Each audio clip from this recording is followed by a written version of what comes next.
Time now for sports on 104.7 The Cave.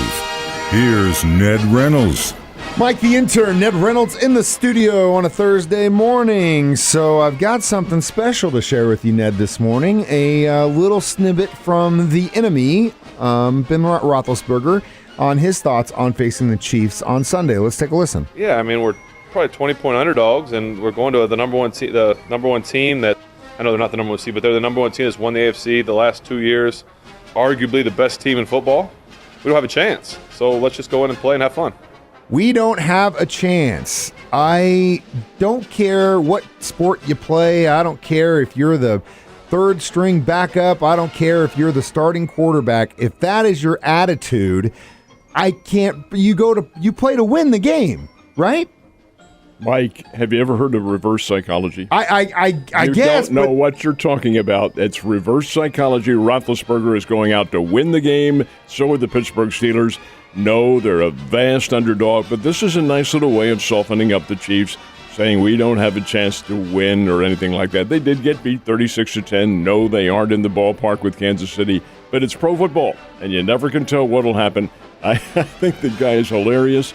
He doesn't mean that in one single breath. It is reverse. He is trying to alter the thinking. Not going to work because Kansas City will win, but by the same token, well, the fact of the matter is, he said it right there. They're the best team. They may not be seeded the best, but they are the best team in the NFL. But why not go out, have a little fun, play a little football, and see what happens? But he's softening up the enemy. Don't think for 1 second that he's not going out to win the game. We'll see. Guys got back out on the field yesterday for practice, and then after practice, of course, like they always do, they have the press conference. What did Andy Reid say yesterday? They're healthy. They're in pretty good shape. They're as close to 100% as you could possibly be at this time of the year, considering all the hits that you take. Heck, they played 17 regular season games, tough games, plus a couple of exhibitions. This is an awfully long season. I'm not sure I'm in favor of the 17 games, but over and above that, it's here, may even go higher in the next few years. But the fact of the matter remains that Roethlisberger is absolutely right. This is the best team in the NFL right now. They may not win everything, but they're the best team. Hey, throw the chips out there, see what happens. Looking at the schedules now that the regular season is over, you look back on the 17 or I guess 18 weeks if you count the bye. I personally, and I know I'm biased, but I think the Chiefs had the toughest schedule hands down in the regular season. Well, there are arguments. It is pro football. Their first part of the season was tough. Second part of the season, not so much so, and you might note that they won most of those games, if not all of them, other than the contest in which they faltered against the Cincinnati Bengals, but Cincinnati's pretty good, which is, I think, exemplary of the whole point that any team can knock off anybody else. Not going to happen in the first round because Pittsburgh is significantly weaker, but over and above all that, Kansas City is just a very good football team. Trying to count here, 7, 8. What do they play? 9 different teams that are going to the playoffs. So you tell me right now, that's a tough schedule. But you're right, it is football. That stuff is decided on the field for that period of time. And there are also 14 teams in the playoffs, too, Mike. You're going to play some of the teams in the playoffs. Oh, I know. But I'm just saying, it's a tough schedule, man. It was a tough schedule, and I'm proud of my guys, and I'm glad they're there. And don't forget, tomorrow's Red Friday, so you better have red on, Ned, when they come in. You got a salmon kind of magenta thing going on today. I want to see red tomorrow. So we had some area college football teams did pretty good this time around in the final ratings, don't you think? Well, the ratings are put together by the folks at Gannett. These are the football pundits across the country, and they did some ratings of football teams. Of course, you're going to have Georgia as the number one team. But then again, as far as the area teams are concerned, well, you had Missouri, which was way down in the pack. They're given grades, A, B, C, and D. And Missouri got a C plus for what they had done, especially, well, they got at a bowl game for one thing. Arkansas got a B minus out of their grading, and that's because they did get off to something of a slow start. But over and above the same circumstance, they are a pretty good football team and a program that's getting a whole lot better and did win their postseason football game. So there are a lot of things. Missouri a C, Arkansas get an A minus is what they got. It's a pretty good grade. Kansas, here's KU, which is having not a football program at all, got a C plus. because they came on with some very big wins toward the end of the year. So they are getting a little bit better, but over and above all that, these are the media's judgment of football programs, and there's a long way to go before the next season. And there's a little bit of subjectiveness in those. Not a little bit. It's everything. Yesterday, a player who I thought did a really good job helping out the Cardinals last season announced he's finally hanging up, and it's kind of sad to see him go, but he had definitely had a pretty storied career. He's in 38 baseball. years old, and John Lester did decide he's going to hang it up. He was 4-1 with the Cardinals, and he did help them down the stretch, and that was pretty doggone good. Lester, however, realizes that he doesn't have quite the implements that he had when he was a younger pitcher. Heck, the guy has pitched for a couple of World Series back, 3 World Series teams, Boston Red Sox twice, and that's pretty doggone good.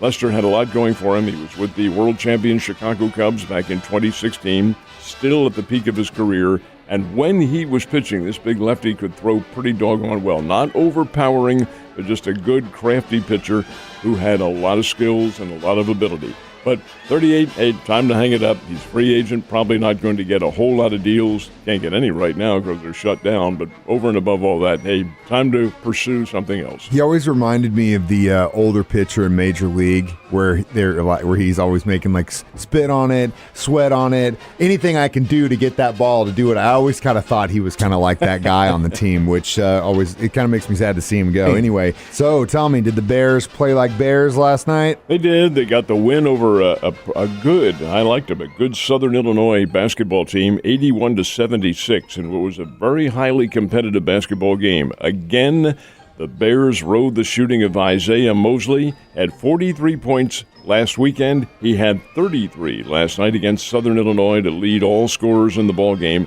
and that really, his scoring made the difference. When you take a look at the statistics in this game, they're pretty even.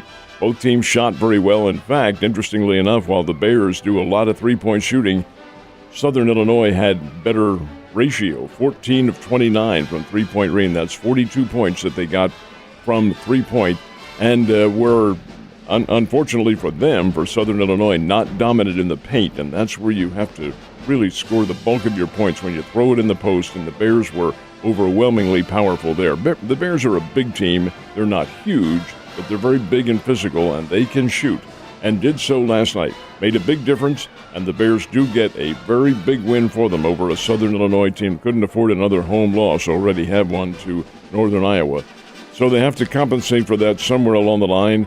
These, of course, we're very early in the season, and a lot can happen, but that's a nice win for Missouri State. Absolutely is, but you don't want to lose those games, especially early on, because you're going to pay for them on down the road. So it was good, saw some D, which is good to see too, finally. But hopefully they can keep that consistent, right? Hope so. That's what it's all about, consistency. Speaking of which, you could probably say the opposite about the Mizzou Tigers and their season this year about being consistent. They had a tough game against the Razorbacks, didn't they? UGH. It was not pretty at all. It got out of hand right from the opening tip-off. Missouri was never in it. And unfortunately for Conzo Martin, he has a very young team. They're playing a lot of freshmen, a couple of them from here in Springfield. Brazil and the young man from the other kid from Kickapoo, who is a very good player and going to be a nice ball player as well. But over and above all of that, Missouri's youth is really costing them, and they're not a real good offensive team. Had 92 points against Alabama over the weekend, and how in the world that happened, I don't know.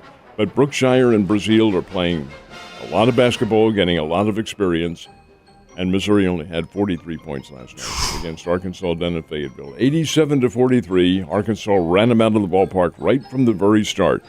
The good point, if you can find a silver lining in a game like that, is that these young kids are getting a lot of playing time and a lot of experience.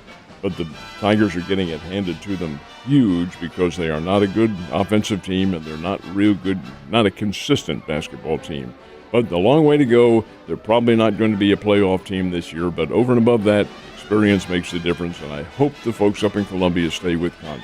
Yeah, and that's the thing I was going to say is you're absolutely right. Very, very young team, but when teams like this start out together, you could possibly see them do great things on down the road if the alumni doesn't come back and blow it all up and say, Konzo, you're done, because that's going to screw everything up. But hopefully they can stick with them for at least one more year and see if they can get some development out of these young kids. It's really the only thing you can do at this point. Last but not least, Tournament of Champions this weekend. Hopefully the snow holds off so we can get out and see some games, right? It all begins this afternoon over at the JQH Arena. First game has New Madrid County Central from down in the Missouri Boot Heel against Whitney Young from Chicago. Whitney Young is one of, in the state of Illinois, all the teams play together. And Whitney Young, which is public high school in Chicago, is perennially one of the top state championship contenders. They are very, very good. And they go back a long way, have a great history. Then the Parkview Vikings from here in Springfield take on the team from Chatsworth, California, Sierra Canyon. And Sierra Canyon has, looking at the media, the only player who's out there on the court, LeBron James Jr., Ronnie James. The amount of publicity being given to this young man is overwhelming. Anyway, that's who Parkview plays, Sierra Canyon. Is it deserving, though?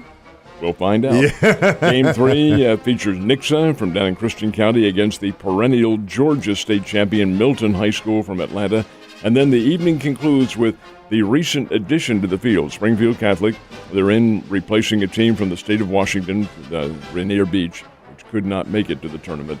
Catholic is going to play Paul VI from Virginia, and Paul VI is annually one of the great teams in America, and they are this year nationally ranked. So it'll be a nice little challenge. It's all starting today at the JQH Arena, continues tomorrow, and then the championship rounds are Saturday. You think LeBron's going to make a stop over here and watch that game? If he's going to, it would be tonight or tomorrow night because he's off with the Lakers. That's and exactly the what next game is going to be played in Denver on Saturday. So we'll say who knows? Who knows? I'm sure his kids played all over the place, and because the seasons are on the same, they miss a lot. But at the same time, I just looked that up, and you're right. They just played Sacramento, and they're off till Saturday. So it is possible. Who knows? That's his own plane. Well, Ned, we got plenty of stuff to talk about tomorrow. Get some rest. It's going to be one hell of a weekend, sir.